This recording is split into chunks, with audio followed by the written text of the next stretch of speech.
presencia de todos ustedes, comenzamos este webinar, Pensar la Radio Convergente, una entrevista a Agustín Espada, a cargo de quien les habla, Eduardo Ripari. Agustín es becario doctoral del CONICET, magíster en Industrias Culturales y además licenciado en Comunicación Social. Como doctorando en Ciencias Sociales, realiza su investigación sobre estrategias de adaptación de distintos actores radiofónicos al escenario de la convergencia digital. Es becario doctoral del CONICET y autor del libro La adaptación radiofónica a Internet. Además, bueno, en este contexto, en este marco de los 100 años que está celebrando la radio en todo el mundo, la radio en la Argentina, desde la Argentina para todo el mundo, Agustín, gracias por estar y por haber aceptado la invitación. Hola Eduardo, buenas tardes y hola para todos los que nos están escuchando o nos vayan a escuchar. Muchas gracias por la invitación y también por acercarme a Mendoza, aunque sea virtualmente, para charlar sobre radio. Así que muchas gracias a vos, Eduardo, a la organización, a Hernán, por hacerlo posible. Bueno, me tomo del título elegido para la charla, ¿no? Para saber cuál es el desafío, que más que del futuro, es un desafío presente, ¿no? Que es la radio y la convergencia. Bueno, ¿cómo podemos comprender o cómo podemos entender ese concepto de la radio convergente? ¿Cuáles son los elementos que convergen con la radio en ese pensamiento? Bueno, el escenario convergente para la radio implica tomar conciencia o adaptarse o incorporar a su rutina productiva, a su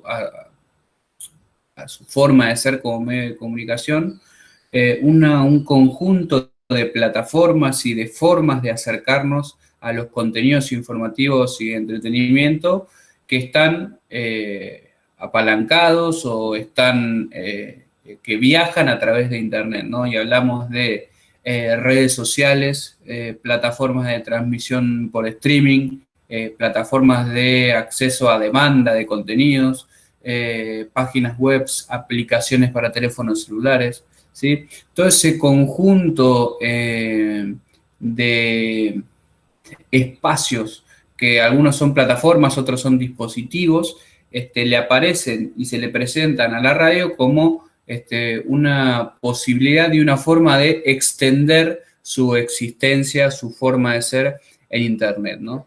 Y pensar entonces a la radio en tiempos de convergencia implica pensar cómo la radio se puede adaptar sin perder la esencia a esas tecnologías, a esas plataformas, cómo las puede incorporar sin perder esa esencia sonora y de comunicación oral, de cercanía, de confianza, de compañía que tiene, ¿no? Cómo puede jugar con las redes sociales para expandir su narrativa, cómo puede jugar y cómo puede complementarse con YouTube o Spotify para ofrecer sus contenidos de manera desprogramada, cómo puede jugar con las aplicaciones o las páginas web para demostrar el poder de sus marcas, el poder de sus audiencias. Eso implica pensar la radio en los tiempos de convergencia. Cuando vos decías para que la radio pueda, a partir de su esencia, multiplicar las posibilidades de llegar a más personas con las herramientas actuales, cuando hablas de la esencia y mirás para atrás, han pasado 100 años, estamos hablando de la necesidad de una persona de decir algo y la necesidad de otra persona de escuchar eso que dice otro en otro lugar. Viene a ser un poco eso, ¿no? Se reduce todo lo que uno dice, o le llama la magia del mensaje radiofónico, a la necesidad de uno que habla y a otro que escucha. Es tan simple como eso, ¿no? Sí, a lo más fundamental y lo más básico y lo más primitivo, si se quiere, que tiene la comunicación oral, ¿no? Que es esa magia que para mí está tanto en hablar como en escuchar, ¿no? Porque una de las claves de la radio y del contenido, de la razón de ser de la radio, está en que nos permite escuchar, ¿no? Y escuchar en un mundo, en una actualidad donde estamos rodeados de pantallas, donde nuestros ojos tienen un millón de estímulos al mismo tiempo y tenemos muchísimas cosas para mirar, hay un medio que se preocupa por esos espacios, por esos tiempos donde solamente podemos escuchar algo, ¿no? Y la esencia, la razón de ser de la radio está muy relacionada con amenizar esos momentos, ¿sí? Amenizar nuestra rutina, mejorar esos tramos del día donde estamos trabajando, donde estamos estudiando, donde estamos limpiando nuestras casas, donde estamos cocinando o simplemente estamos parados en un colectivo esperando para llegar a nuestros hogares, ¿no? Esa relación comunicativa al mismo tiempo es súper íntima, ¿sí? Y es súper, si se quiere, por más que sea un medio de comunicación masiva, es un medio de comunicación masiva que establece una relación muy personal entre quienes lo hacen y quienes lo escuchan, ¿no? Yo cuando escucho radio pienso que el que me está hablando a mí, ¿sí? Y pienso también que los integrantes de ese programa de radio que yo escucho todos los días, casi que son mis amigos, pero no nos conocemos, ¿no? Porque entiendo los chistes que tiran, porque entiendo los guiños que hacen, les tengo confianza en lo que me informan, ¿sí? Entonces,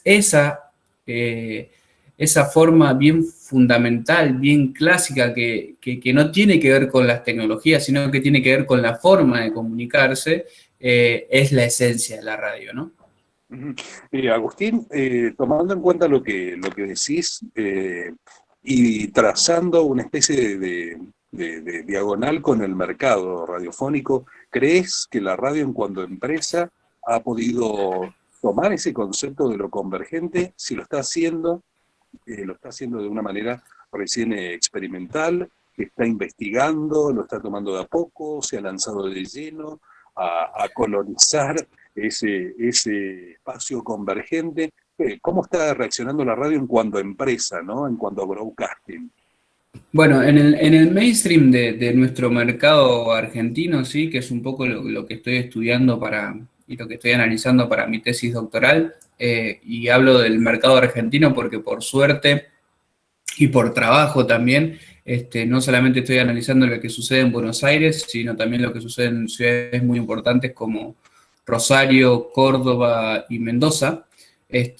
Lo que estoy destacando ahí, lo que estoy encontrando es que hay distintos niveles, que en Buenos Aires las propuestas son un poquito más innovadoras que en el resto del país, y esto está relacionado básicamente con el tamaño del mercado publicitario y también lo que el mercado publicitario está dispuesto a financiar, ¿no? Porque las propuestas innovadoras o las propuestas de generación de contenido para estos espacios digitales también tiene que ser sostenible, ¿sí? Y por lo tanto depende mucho de hasta dónde está dispuesto a ir y hasta dónde está dispuesto a viajar el mercado publicitario. Pero hasta hace 2 o 3 años yo te hubiese dicho que, ante esta pregunta, que el mercado de radio estaba bastante quieto, ¿sí? Que el mercado de radio era bastante pacato, ¿sí? Era bastante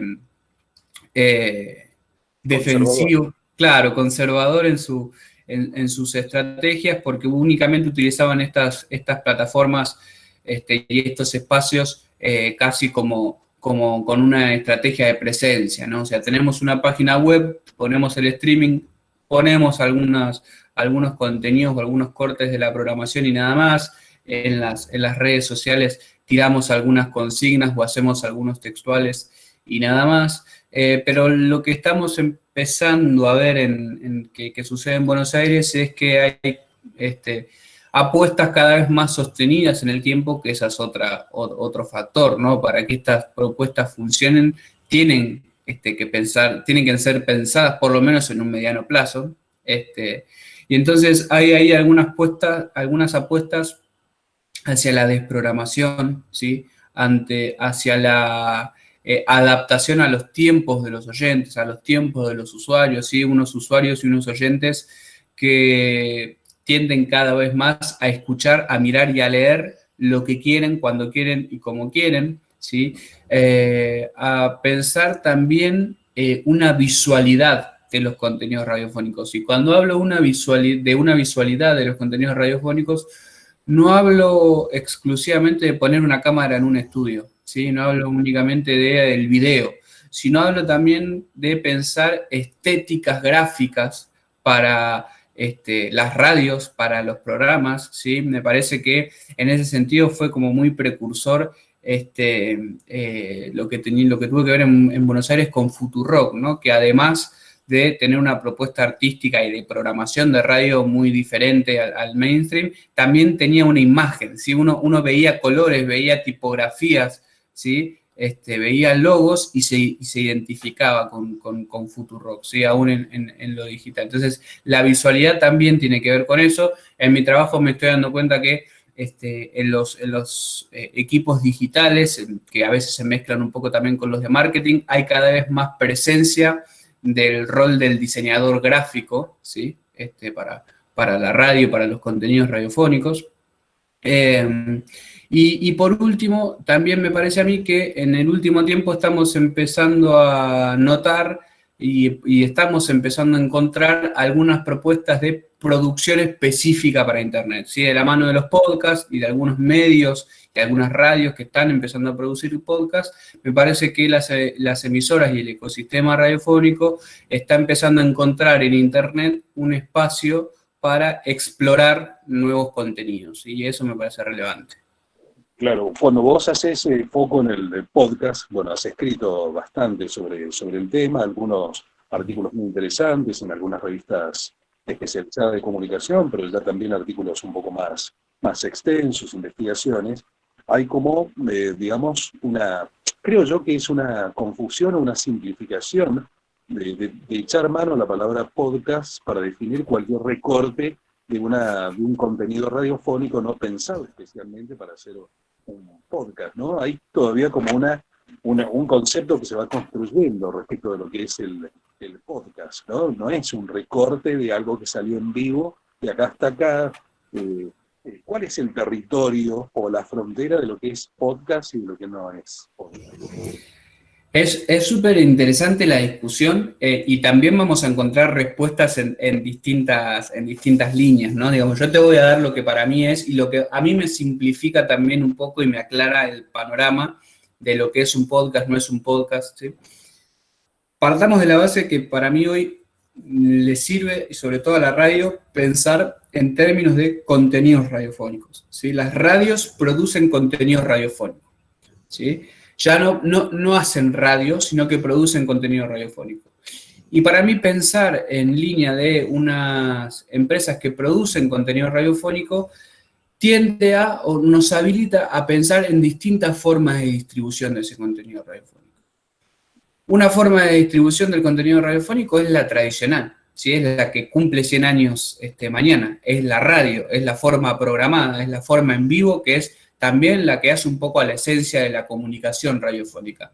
Pero hoy la comunicación radiofónica también incluye, o puede ser, otra forma de distribución que es el podcasting, ¿no? Que el podcasting entendido lisa y llanamente como un archivo digital que se sube a Internet y puede ser escuchado a demanda, ¿no? Un archivo digital de formato audio que se sube a Internet y puede ser escuchado cuando uno quiera, y como uno quiera, con un contenido radiofónico, ¿no? Digamos, y con un contenido radiofónico, entendido eso como un contenido que utiliza el sonido como soporte y mezcla en diferentes formas y géneros los 4 ingredientes del lenguaje radiofónico, ¿no? Esto de la palabra hablada, los efectos sonoros, la música y los silencios, ¿no?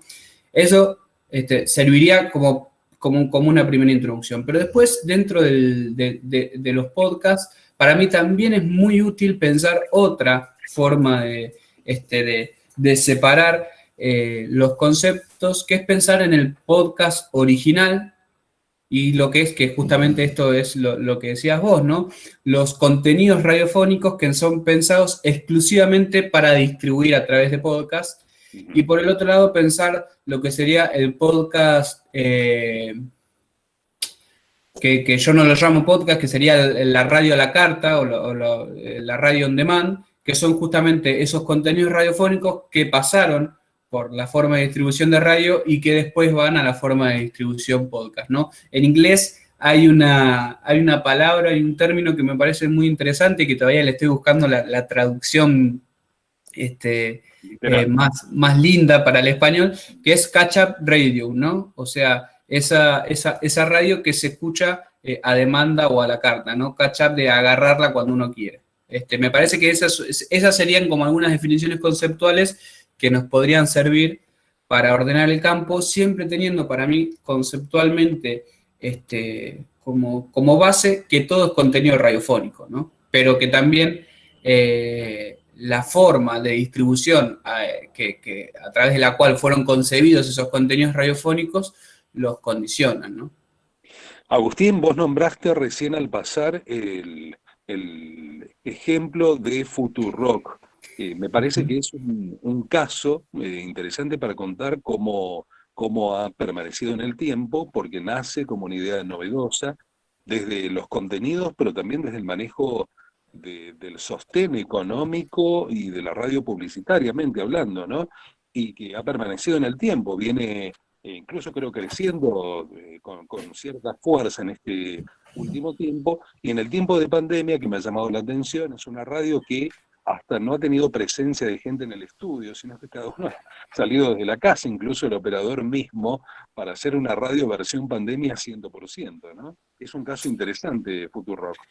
Sí, es muy interesante porque, a ver, para mí y que es interesante, a ver, porque el modelo de sostenibilidad de Futurock, si nos pensamos, si trazamos como una línea histórica, no termina de tener algo completamente nuevo, ¿sí? E innovador, porque toma muchas herramientas de financiamiento de lo que es la tradición de las radios comunitarias, ¿no? Esas radios comunitarias que les cuesta muchísimo y casi nunca pueden acceder al mercado publicitario, entonces se la rebuscan con otras fuentes de financiamiento para poder sostener ese proyecto comunicativo, ¿no? Pero para mí lo novedoso, lo innovador o lo disruptivo de Futurock es el caudal de producción que pueden sostener, ¿sí? Y además el profesionalismo, ¿no? No estoy diciendo profesionalismo en detrimento de las radios comunitarias como si no fueran profesionales, ¿sí? A lo que me refiero con profesionalismo es a que existe un sueldo por ese trabajo, ¿no? Más allá de la sostenibilidad del proyecto, también es un modo de vida para quienes lo hacen. Entonces, en ese sentido, pensar que Futurock transformó a los oyentes en suscriptores es conceptualmente un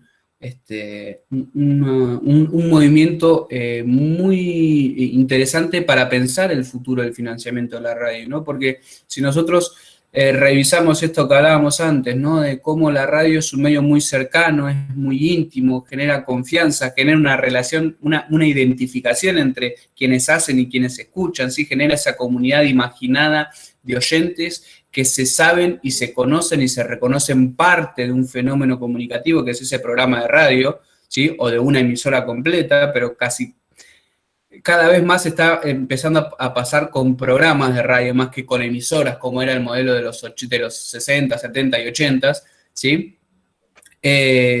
Transformar esa relación tradicional de oyentes de un programa en suscriptores, ¿sí? En aportes, en aportantes al financiamiento de ese proyecto, es un salto en la concepción de esa relación con la audiencia, ¿no? Es decir, bueno, esta audiencia se identifica tanto con nosotros que está dispuesta a hacer un aporte a la sostenibilidad del proyecto.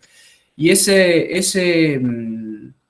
salto conceptual está inmerso en un gran riesgo que implica que el pago, o sea, que la suscripción, no implica un acceso al contenido. ¿Sí? El contenido es libre, el contenido es accesible para todos, los que paguen y los que no paguen. ¿Sí? Entonces implica un compromiso todavía mayor, porque uno sabe que si no paga puede acceder igual, e igualmente hay entre 6.000 y 8.000 personas que eligen ser suscriptores de ese medio, y esas 6.000, 8.000 personas lo que hacen es formar más del 60% de los ingresos de un proyecto que tiene una programación de 12 horas o más, según el día, en vivo, y tiene una incidencia, sobre todo en la agenda mediática, muy, muy interesante en Buenos Aires.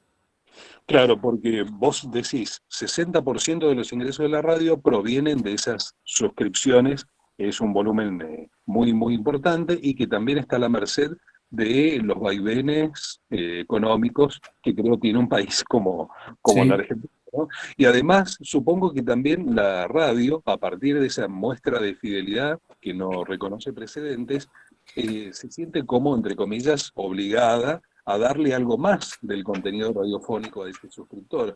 ¿Eso lo tiene previsto? ¿Lo hace la radio?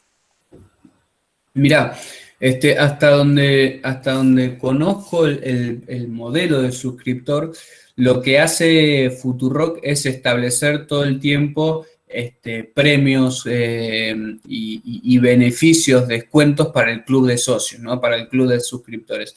Sería, digamos, buscando algún reflejo, que no es puramente lo mismo, pero sería como una tarjeta de beneficios. ¿Vieron? Como la tarjeta del Club La Nación o del 365, ese club de socios, por ser suscriptores del medio, tienen un conjunto de beneficios y, por ejemplo, a ver, Futurock se ha transformado también en una especie de productor cultural, ¿sí? Con un sello discográfico, con un sello editorial, produce shows en vivo musicales. Entonces, para todos esa gama de productos, los suscriptores cuentan con descuentos y también esa gama de productos aportan al financiamiento. Y a ver, Futurock el año pasado realizó un festival musical donde se juntaron más o menos 20.000 personas, ¿sí? O sea, es una organización y un nivel de producción de evento muy, muy importante, que al mismo tiempo implica un paso adelante en el financiamiento del proyecto.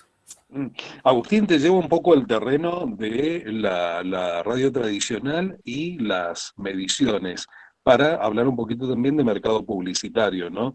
Respecto de las que habitualmente son las radios que lideran mediciones, que son las mismas de siempre, en el mercado radiofónico porteño, Mitre, Radio 10, son más o menos las mismas por ahí, un poquito más para abajo hay algunas oscilaciones de unos que suben, otros que bajan, no sé, la red creo que está bien en mediciones.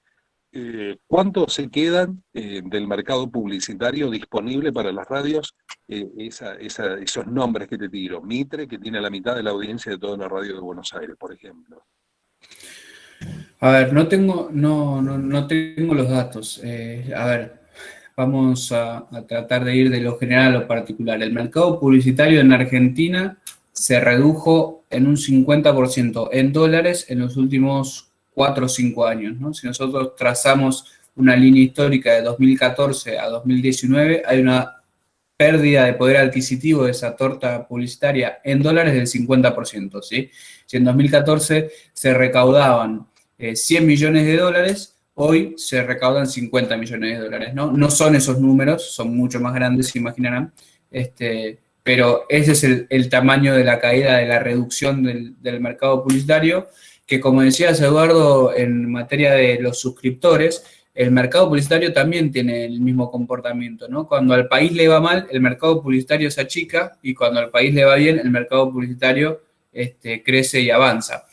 Y cuando el mercado publicitario se achica, lo que más se achica es la parte que estaba como apostando a proyectos más chicos, ¿no? A proyectos con menos audiencia. Las inversiones son más seguras y, por lo tanto, la distribución de esa torta publicitaria se concentra todavía más en los que encabezan estos rankings de audiencia y las mediciones, ¿no?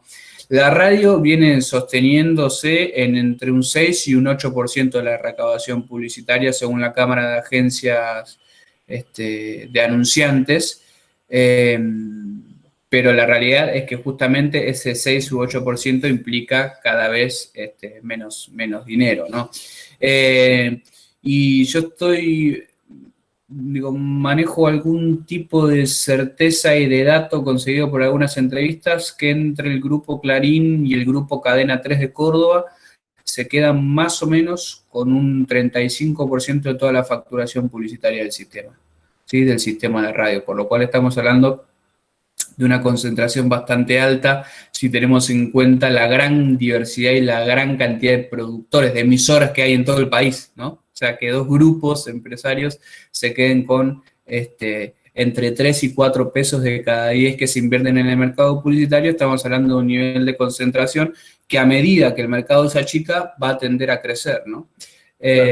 Y dentro de ese mercado publicitario está ganando cada vez más importancia también lo que es la inversión de pauta estatal, ¿no? El Estado en todos los niveles, a gobierno nacional, gobiernos provinciales y gobiernos municipales, tiene cada vez más peso en ese financiamiento, lo que hace también que se distorsionen un poco las reglas de juego, ¿no? Y que el mercado radiofónico sea una presa en disputa de cada uno de los partidos políticos o de los empresarios cercanos a los partidos políticos, y cuando cambien los gobiernos, entonces cambia rápidamente el mapa radiofónico o cambia la forma de financiamiento y ese tipo de cuestiones, ¿no? Digamos, esa es la parte más fea de nuestra radio, ¿no? La dependencia económica que tiene de la política a nivel nacional. Claro, ahí tocaste un punto que me parece muy interesante, que es la presencia del Estado. Yo te lo voy a preguntar desde algo más candoroso, que es cómo interviene el Estado en sostener a esos proyectos más chicos que quedan un poco a la merced de las tempestades en momentos económicos duros, que obviamente el Estado es muy importante, ¿no? Para sostener financieramente tal vez a una radio que tiene 2, 3 empleados o por ahí le paga el sueldo solamente a los operadores, a través de alguna ayuda que pueda servir para pagar los servicios, la luz, internet, para una radio chiquita de una localidad del interior, de una provincia, en una localidad fronteriza, por ejemplo, el Estado es muy importante allí. Pero también es cierto que el Estado aparece como un anunciante, un avisador determinante en el mercado publicitario. Tal vez se nota más claramente en las provincias que en la capital federal, donde la concentración publicitaria es mayor y el Estado pasa como un anunciante más, pero en las provincias por ahí esa presencia queda más expuesta, ¿no? Donde un medio es imposible que pueda expandirse si no tiene como anunciante número 1, 2, 3 y 4 al Estado provincial, al Estado municipal o a los estados municipales. Sí, a ver, es así, la discusión de la publicidad oficial y de este Estado en distintos niveles funcionando como un actor central del financiamiento del sistema, es una discusión, desde mi punto de vista, de las más relevantes que se debe a la democracia en materia de libertad de expresión. Regular y esclarecer los principios de distribución, esclarecer las relaciones comerciales que se establecen en el mercado publicitario con el Estado, esclarecer quiénes son los intermediarios y quiénes pueden recibir publicidad oficial, son todas cuestiones que deben regularse, que deben esclarecerse en todos los niveles de gobierno para que esto funcione más o menos democráticamente, ¿no? Y que no haya discriminaciones o beneficios por amiguismo o enemigos políticos, ¿no? Claro. ¿Esto cómo es el arbitrio? ¿Es arbitrio? ¿Esto queda arbitrario para los gobiernos, el nacional, el provincial? Porque legalmente, en cuanto a estructura legal sobre el manejo de los dineros públicos para la inversión publicitaria, hay un terreno muy gris todavía, eso pasa en todas partes, ¿no? Entonces queda como a merced del gobierno de turno, cualquiera sea el signo político, de cómo es el reparto publicitario. ¿Seguirá así mediciones? Pero también queda la duda, porque queda la voluntad de la persona que tiene el manejo de esa chequera, ¿no? Sí, la realidad es que es completamente arbitraria en nuestro país. Existen algunos principios, como por ejemplo la ley de ética pública, ¿sí? Que impide, por ejemplo, que los funcionarios utilicen los mensajes distribuidos a través de la publicidad oficial para hacer propaganda personal o propaganda de la gestión, ¿sí? Sino que sean mensajes de interés público los que se difundan, y eso se incumple sistemáticamente, digo, o sea, cada 2 por 3 vemos un spot publicitario, un spot radiofónico locutado o con presencia del gobernador o del intendente, ¿sí? Digamos, eso. Entonces, siempre es muy difícil también en nuestro país hablar de la regulación sin hacer un apartado sobre la aplicación de esas regulaciones que suelen ser deficientes por muchos buenos principios o buenas regulaciones que tengamos, y en ese sentido me parece que la ley audiovisual fue un ejemplo, ¿no? sancionada en 2009, tuvo muchísimos problemas de aplicación. Pero y ahí coincido, Eduardo, me parece que es muy interesante, además de todos estos principios y ordenamientos que deberían sancionarse a forma de ley, y que esta ley debería ser rediscutida también y replicada a nivel provincial, porque, digamos, el Congreso no puede regular la distribución publicitaria de las provincias, ¿sí? Y las provincias no pueden regular la distribución publicitaria de los municipios, ¿sí? Cada organismo, cada nivel de gobierno debe darse una regulación para sí mismo, ¿sí? O sea, si el Congreso saca una ley de publicidad oficial, va a regir únicamente para el gobierno nacional. Y después cada uno de los distritos debería seguir el mismo camino. Pero no quiero dejar pasar esto que tiene que ver con que yo estoy de acuerdo con que la audiencia, ¿sí? Digamos, se le dé mayor publicidad a quienes tienen mayor audiencia, porque el funcionamiento de la publicidad oficial tiene que ver con llegar a la mayor cantidad de personas, ¿no? Digamos, y un funcionamiento, un manejo eficiente del dinero público, tiene que ver con medir esas cuestiones, ¿no? Con saber a través de qué medios y a través de qué plataformas hacer llegar ese mensaje a los destinatarios. Pero necesitamos entonces que el gobierno se encargue de medir las audiencias, y que no sea una empresa que es la única que mide audiencia en nuestro país, que está financiada por las empresas privadas de comunicación y que mide únicamente en algunas ciudades y muy de vez en cuando las audiencias, la que marque qué es lo más visto, qué es lo más escuchado, ¿no? Me parece que se necesita entonces que el Estado se encargue un poco también de revisar eso para que entonces otra vez, ¿no? Esto sea más democrático y federal, ¿no? Ese es un poco el principio que debería regir la distribución de publicidad oficial. Y no quiero terminar el tema sin decir también que, más allá de utilizar la publicidad oficial, lo que el Estado debe garantizar son fomentos activos, es decir, políticas activas con dinero público para fomentar la diversidad de voces, ¿sí? Pero, digamos, como una herramienta, como un diseño político apartado de la publicidad oficial, ¿no? Porque así como la publicidad oficial debe ir a los que más audiencia tienen, el Estado también tiene que tener, como bien decías vos, Eduardo, un rol importante en garantizar el derecho a la comunicación, el derecho a la libertad de expresión de esas emisoras que están en los pueblos, en las fronteras, que son comunitarias y no tienen fines de lucro, las emisoras universitarias, o sea, garantizar la diversidad del ecosistema a través de decisiones y de políticas. Bueno, ahí cuando hablamos de la presencia del Estado y de regulaciones, me estaba acordando del decreto que conocimos el fin de semana, el sábado pasado, el viernes sábado pasado, para, bueno, declarar como servicio público esencial Internet y la televisión paga, como así también la telefonía celular. Tiene mucho que ver con esto de la convergencia de la que estamos hablando, no tiene directamente que ver. En un país que se declama como federal, ahí por ahí yo conozco el dato de que Buenos Aires tiene un nivel de conectividad que no se le parece en nada al que tenemos en las provincias. Es decir, Buenos Aires, si bien es cierto, todavía está lejos de ser primer mundo en ese sentido, en cuanto a la conectividad, tiene un nivel de conexión que difiere mucho del que tenemos en las provincias, en donde escasamente podemos acceder a un servicio de calidad, que lo sabrás, ¿no? Y que esto ha quedado expuesto claramente en esta época de pandemia con una cuestión tan sensible como es la cuestión educativa, ¿no? Donde la posibilidad de acceso difiere mucho incluso dentro de una misma provincia, porque no es lo mismo un alumno que está en una escuela primaria, secundaria o en la universidad, en la zona metropolitana del Gran Mendoza, que aquel alumno o alumna que está en los departamentos, ¿no? Donde la conectividad es realmente muy difícil y tienen que, bueno, todavía hacer digamos, maravillas para poder acceder a la formación, que es, bueno, una obligación de parte del Estado, ¿no?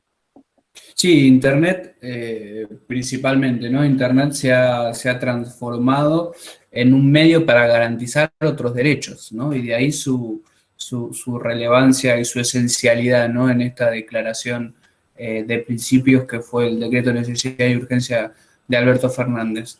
A través de Internet nosotros no solamente nos informamos y nos entretenemos, sino que Hoy más que nunca tenemos acceso a la educación, a la salud, a los bancos, ¿sí? Sin nada más y nada menos que a los bancos. Y entonces, como la luz, como el gas, como el agua, garantizar el acceso a ese servicio corresponde a dar acceso al cumplimiento y a posibilitar el cumplimiento de otros derechos humanos, ¿no? Pensar la comunicación como un derecho humano implica pensarla no únicamente en términos de libertad de expresión, que es individual y que es social, sino también en términos de derecho al acceso a la conectividad, ¿sí?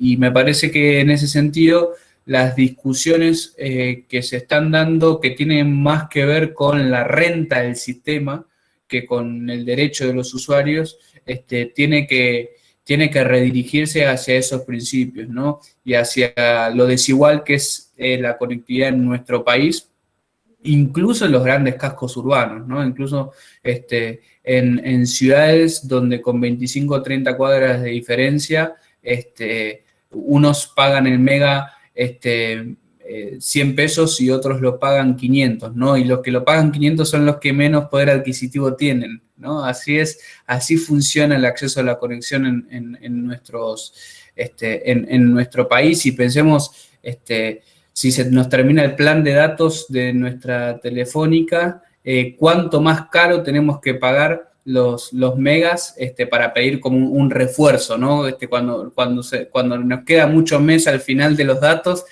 si tenemos que pedir un refuerzo de datos, los terminamos pagando mucho más caro que el plan, y eso es lo que pasa con los sectores que tienen menos poder adquisitivo, ¿no? Y tienen estos abonos con tarjeta y que les hacen unos precios, les generan unos precios mucho más altos que los que podemos quizás con un prepago pagar un abono fijo mensual, ¿no? Entonces, pensar todas estas cuestiones y que obviamente estamos discutiendo renta, ¿no? Digo, las telecomunicaciones y las comunicaciones a nivel general en nuestro país son una gran actividad económica, son una actividad económica que además dinamiza otras actividades económicas. Y justamente pensemos en todo esto que sería de los deliveries, de los takeaway famosos, de Mercado Libre, si no tuviésemos internet, si no tuviésemos buena conectividad, ¿no? Por eso digo que dinamiza otras actividades económicas. Estamos discutiendo renta, pero también estamos discutiendo federalismo, ¿sí? Y estamos discutiendo derechos humanos. Me parece que esa es una buena clave para pensar esto. Bueno, abro la posibilidad para las personas que están en la sala, si quieren dejar alguna pregunta en el chat, o bueno, quieren aparecer incluso con su propia voz, bueno, que lo hagan saber, y sobre el final hacemos preguntas con Agustín, al que le voy a preguntar que más allá de ser investigador, seguramente sos oyente de radio. ¿Qué te ha parecido novedoso? Ya estuvimos hablando un poquito del formato ahí de Futurock, del caso Futurock, pero como oyente de radio, ¿qué haces? ¿Cuál es tu costumbre cotidiana para escuchar radio? Bueno, yo escucho bastante radio bien temprano a la mañana, y después, de acuerdo a las tareas que tenga durante el día, escucho radio o escucho música casi como funcional, como para acompañarme y ayudarme a la concentración, ¿no? Cuando tengo que escribir me resulta bastante complejo tener ahí a la radio porque me habla, entonces me distraigo, no logro concentrarme. Pero, a ver, a mí me llaman la atención y me gustan mucho dos proyectos de programas. Uno es Últimos Cartuchos en Vortrix, que es un programa que ha construido un universo radiofónico alrededor del humor, ¿sí? Que es un género que muchas veces se consideraba medio perdido, o estaba medio perdido, pero o también estaba como muy anclado al imitador y al contador de chistes, ¿sí? Ese era el espacio que tenía el humor en la radio, y Últimos Cartuchos lo que hace es generar un universo de humor, ¿sí? Un universo donde a veces se habla en serio, pero siempre que se está hablando en serio, capaz que se mete algún chiste que tiene que ver con el código que rige ese universo, y al mismo tiempo me parece a mí que es muy novedoso también cómo trabajan la transmedialidad del programa, ¿no? Vorterix es un proyecto que tiene antena, que tiene un dial de FM, que tiene una transmisión en vivo en YouTube, que yo no creo que tarde mucho también en transmitirse por Twitch, y que es consciente y que incorpora a los contenidos esa transmedialidad, y que casi siempre funciona más o menos bien. Es imposible que funcione perfecto para todas las plataformas, digo, porque no existe, no encuentro un ejemplo que de algo que funcione comunicacionalmente al 100% cuando lo ves y cuando lo escuchás. Pero me parece que en esa disputa, en esa transición, salda muy bien los lenguajes y la práctica comunicativa. Y después hay otro programa que escucho, ese sí lo escucho casi todos los días, Últimos Cartuchos lo escucho medio salteado, porque es un horario donde estoy trabajando casi siempre con escritura. Es el programa de Radio Con Voz, que se llama Pasaron Cosas, que conduce Alejandro Berkovich, que va de 1 a 4 de la tarde, y ahí bueno, primero que me gusta el periodismo que hace Alejandro Berkovich y el equipo, pero también lo que me ha sorprendido es cómo se ha construido, y esto tiene mucho que ver con otras cosas que se producen en radio, como por ejemplo el Destape o Futurock también, e incluso Congo, con cómo utilizan las redes sociales, tanto Twitter como Instagram, para expandir el universo narrativo del programa. ¿Sí? Cómo el programa empieza antes en redes, antes de salir al aire, y tiene una vida posterior al aire, ¿sí? Con una trastienda, con consignas que se lanzan antes en redes que en el aire, y cómo se dialoga con esos espacios digitales. A mí me parece que eso va en camino de lo que hablábamos también de Futurock, de transformar a las audiencias en comunidades digitales activas y comprometidas con un contenido, quizás no tanto por una cuestión de volumen, ¿sí? De cantidad de seguidores, sino de fidelidad y de compromiso, ¿sí? Lo que se denomina tradicionalmente como engagement de esas audiencias con la marca, con el contenido, para después quizás en algún momento dar el salto de oyente a suscriptor, o socio o integrante de una comunidad de pago, ¿no? Bueno, esos dos programas me gustan mucho. Sí tengo otros, escucho otros programas, digo, porque yo soy un apasionado de la radio deportiva, entonces me interesa y casi siempre me paso algún ratito del día, aunque sea media hora, escuchando o a Mariano Clos en Radio Continental o a Gustavo López en Radio La Red. No tengo una preferencia, sino que nada, me gusta como conectarme con ese tiempo de debate. E incluso me gusta más conectarme con ese tiempo de debate en la radio que en la televisión, porque en la tele me parece que exagera todo, que enseguida se ponen a los gritos, y en la radio no, en la radio es todo mucho más tranquilo, ¿no? Se pueden tratar, y me parece que eso es algo que ha demostrado la radio en la pandemia, en la cuarentena, ¿no? Que se pueden tratar temas súper serios, súper urgentes, y que necesitan actualización constante, sin histeria, sin recurrir al sensacionalismo que muchas veces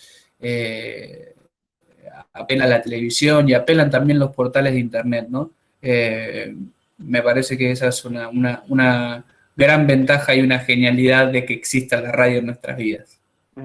¿Y cuál te parece que es el desafío de las radios universitarias, que también has estudiado vos, Agustín, que siempre han tenido como, no sé si una necesidad, pero sí una persistencia del mensaje para adentro, ¿no? Para el público que es universitario, para el público que es investigador, para el docente, más allá de que después sea una radio que se emite para toda la comunidad, para toda una ciudad, pero siempre como muy propia del ambiente universitario. ¿Cuál es el desafío que tiene la radio universitaria hoy? Es súper interesante el debate, porque incluso se da, digo, no sé, en mi universidad, la Universidad de Quilmes, este año lanza la radio, digo, la cuarentena frenó todo, la pandemia frenó todo, y seguramente sea 2021 cuando podamos tener una programación, ¿no? Pero ese es pensar el para qué usar una radio, para qué tener una radio. A mí me parece que hay una articulación ahí necesaria entre mostrarle a la comunidad, a la comunidad de la que forma parte de la universidad, ¿sí? Digamos, al barrio, a la ciudad, lo que hace la universidad, ¿sí? Casi como una práctica de divulgación, pero también de extensión, ¿sí? De llevar la universidad a las casas que la rodean, ¿sí? A las casas que forman parte del mismo barrio, pero eso articulado con algo que me parece que muchas veces las radios universitarias no terminan de definir, que es ser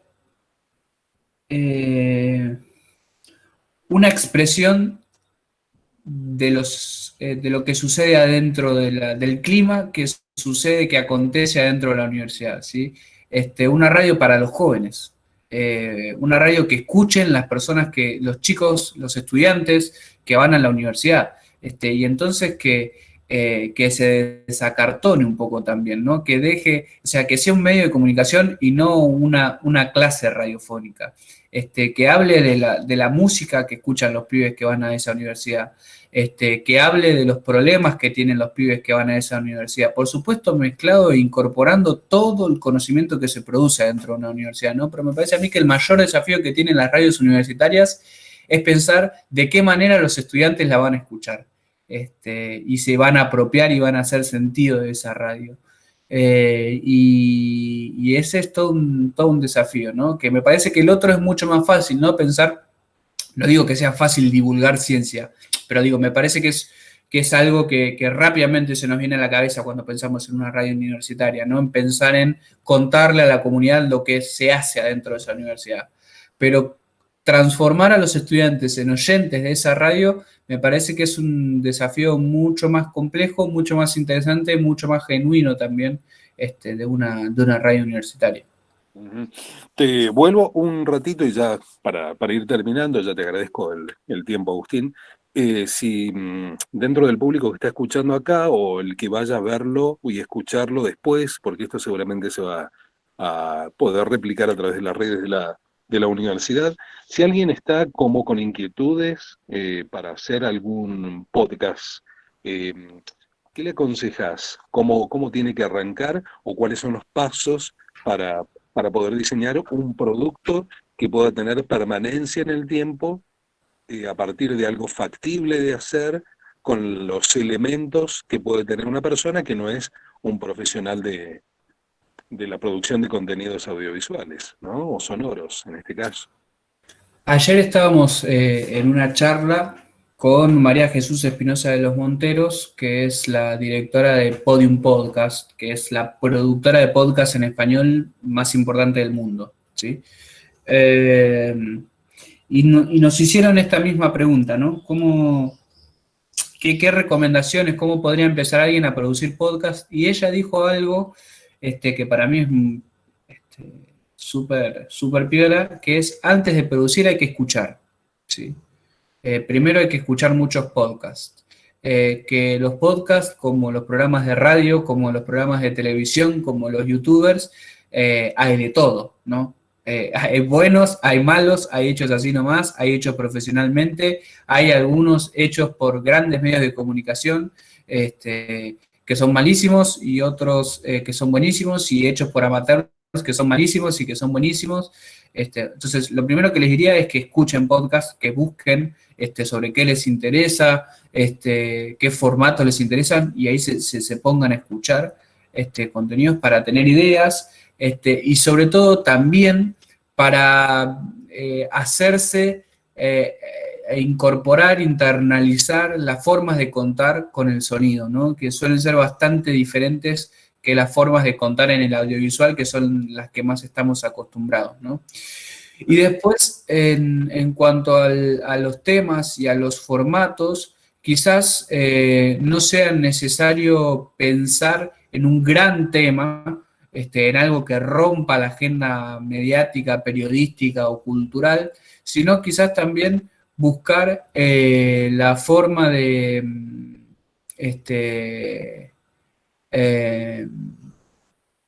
contar algo que ya se contó de una manera diferente. Y ahí está el ejemplo de, para mí, uno de los mejores podcasts que se producen en Argentina, que es Fugas Podcast, que lo que hace es contar historias que ya se contaron de una manera diferente, de una manera novedosa, que son fugas de penales de alta seguridad por parte de presos políticos, y ofrecerlas de una manera novedosa, de una manera diferente, de un documental sonoro que si lo escuchaste, les aseguro que si lo escuchan van a decir, qué bueno que está, más allá de que sea un podcast, de que sea un video de YouTube, bueno, esto es un podcast y está buenísimo, ¿sí? Y al mismo tiempo no tomar al podcast como una forma de producción rápida y simple, ¿no? Si le pueden poner cabeza a la creación del contenido, al guión, ¿sí? A pensar en cuántos episodios van a contar eso que quieren contar y a pensar qué contar en cada uno de los episodios y qué tienen que conseguir, ¿sí? Desde audios de archivo hasta audios de entrevistas para reconstruir eso, esa historia que quieren contar o de los efectos que tienen que conseguir. Digo, hay archivos de efectos sonoros, archivos de música libre de derecho para usar, todas esas herramientas que lo que van a hacer es que ustedes puedan contar de una manera mucho mejor a través del sonido, ¿no? Siempre recordando que la dificultad que tiene el sonido es que nunca, digamos, que siempre nos libera el resto de los sentidos, ¿sí? Entonces tiene que trabajar muy bien con la atención, ¿sí? Y con la tensión de la escucha, ¿no? Esto que seguramente Eduardo sepa muy bien desde la producción radiofónica, también se reitera en la producción de podcast, ¿no? Porque es lo que tiene el sonido para contar cosas, ¿sí? Hay que sostener la atención, hay que sostener la tensión al momento de contar una historia con, con colores, con efectos, con llamadas a esa persona que nos está escuchando, y me parece que esa es una buena recomendación, ¿no? Acá me pregunta Sol si podrías recomendar alguna plataforma en la cual se pueda subir podcast. Sí, suban a Anchor, que es la plataforma que te sube directamente a Spotify, o también pueden subir a Audioboom o a Libsyn, pero digo, la mayoría de los productores en Argentina lo que hacen es subir a Anchor, que te sube automáticamente a la mayor parte de las plataformas. Y después también prestarle mucha atención a todo lo que serían los paratextos del contenido, ¿no? Pensarle una buena gráfica a ese podcast. Si se le puede pensar una gráfica por capítulo, mucho mejor.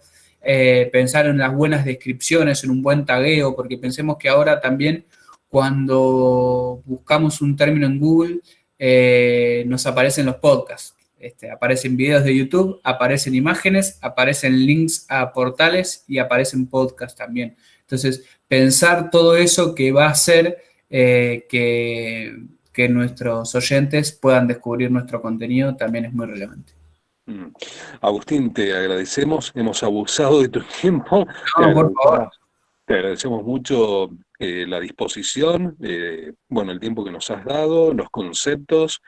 Bueno, invitamos a la gente que ha participado de la charla a buscar material de Agustín a través de las redes, lo pueden seguir vía Twitter, vía Instagram, ahí Ahí él les sube dejo, todo su material, ¿no? les dejo en el chat mi Twitter, que es por donde estoy siempre, y también mi mail, por si alguien tiene alguna consulta o duda, para que lo tengan ahí, para que lo anoten.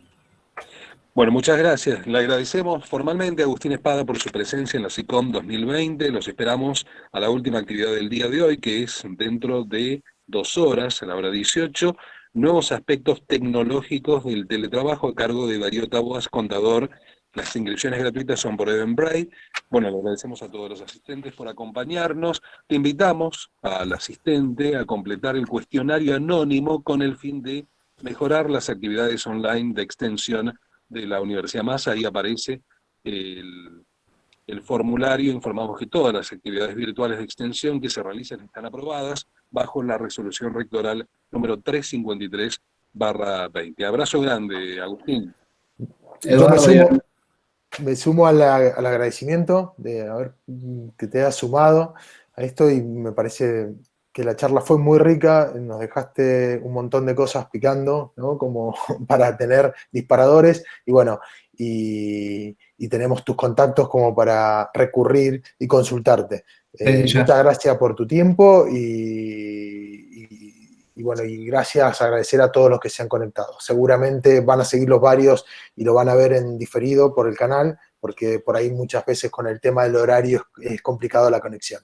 Así que bueno, muchísimas gracias, Agustín, y gracias, Edu, también, porque la verdad impecable el moderador que hemos tenido, y también, bueno, este gran motivo de celebrar este centenario, qué mejor que con una charla de este tipo, ¿no? Así que bueno, muchas gracias a todos. Hernán, Eduardo, muchísimas gracias. Espero que la próxima sea presencial y nos podamos encontrar allá por Mendoza.